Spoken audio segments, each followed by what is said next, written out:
The debate over gun control and how to protect students in classrooms is still going on. State University of New York at Cortland, Professor Robert Spitzer joins me for more on that. Professor, we have certainly heard a lot of passionate speeches, rallies, and town halls since Parkland, Florida. But on a federal level, not much has really changed. You're right. Not much has changed, although I would mention two things. One, as you mentioned during your piece, the fact that the House of Representatives is considering a bill to have uniform background checks for all gun sales. That would be a significant change. Around a quarter of gun sales today do not include a background check.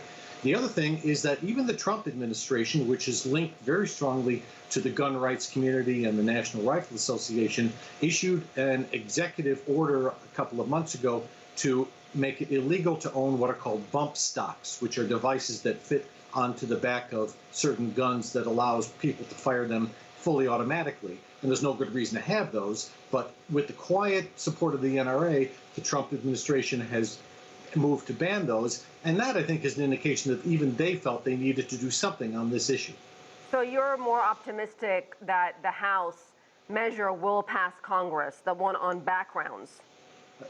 No, I do not think it will pass. I don't think the Senate Majority Leader will allow that bill to come to the floor of the Senate for a vote.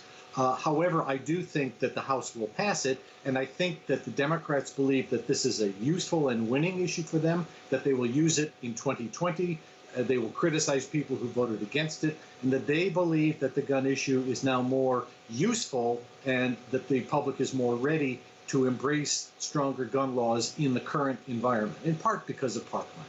Professor, you wrote, and I'm quoting here, Parkland shooting was profoundly different in one important way compared to past shootings. And I'm assuming you don't mean the actual attack, but the aftermath of what we saw unfold with student activism. Can you explain that a little bit more? Yes, that's exactly right. It's typical and certainly understandable that victims and survivors of a terrible shooting want to be left alone. They want their privacy. They don't want to be in the national spotlight. But the Parkland students did something that similar people have not done in the past, which is they marched before cameras and microphones within hours of the shooting. And there was this emperor has no clothes moment where they said, look, we are tired of our government leaders doing nothing more than sending thoughts and prayers.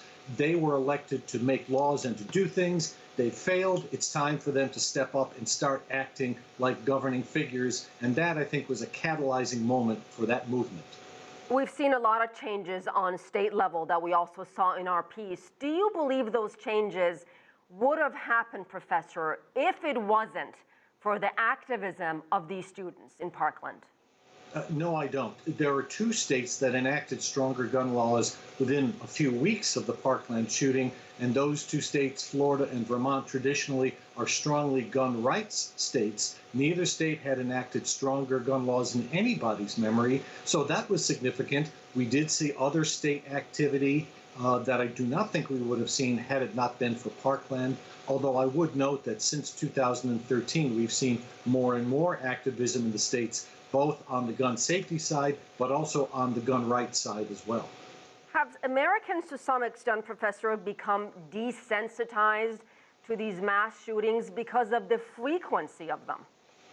I do think there is a desensitizing factor at play. I think we've seen it in the past, but after making that observation, you then have a moment like Parkland where people are aroused to a degree of anger and shock that seems to shake them out of that complacency.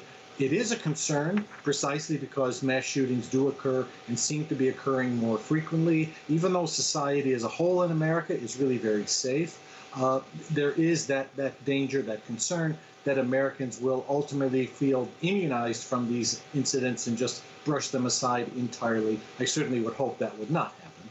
We certainly hope to. Professor Robert Spitzer, thank you.